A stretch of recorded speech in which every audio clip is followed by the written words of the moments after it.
Saudara 49 orang dokter lulusan Universitas Abu Lia Tama mengikuti sumpah dan pelantikan. Tahapan ini merupakan bagian terpenting dalam menyelesaikan pendidikan kedokteran di bangku kuliah.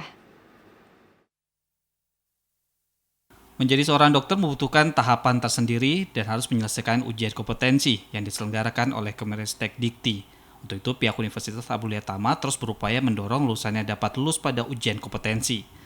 Rektor Abu Lia Tama, R. Agung Efrio Hadi, PSD, saat melakukan sumpah dan pelantikan dokter, mengatakan lulusan dari FK Universitas Abu Lia Tama sudah sama dengan lulusan dari universitas ternama di Indonesia lainnya, karena sudah melewati ujian kompetensi yang menjadi standarisasi dari Kemenristek Dikti. Kalau yang namanya pendidikan profesi dimanapun itu unik. Uniknya karena yang bisa menjawab itu adalah kemampuan pribadi, kemampuan individunya. Sehingga yang kami lakukan strateginya adalah bagaimana membangun kematangan kemampuan mereka untuk menghadapi ujian.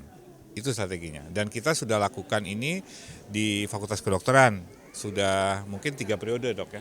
3 periode mandiri, latihan mandiri secara online. Kita di sini bagaimana kurikulum inti kedokteran itu kita terapkan dari mulai semester 1 sampai dia semester 8, kemudian di klinik, di profesi.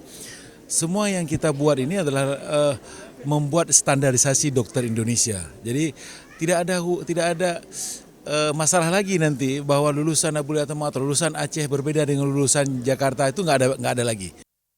Ditambahkan Dr. Fahruz Jama, seluruh lulusan dokter Universitas Abu Lia Tama tetap menjaga etika kedokteran serta meningkatkan pelayanan kepada masyarakat.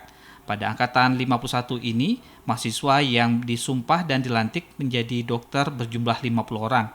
Namun seorang meninggal dunia akibat kecelakaan sehingga berjumlah 49 orang.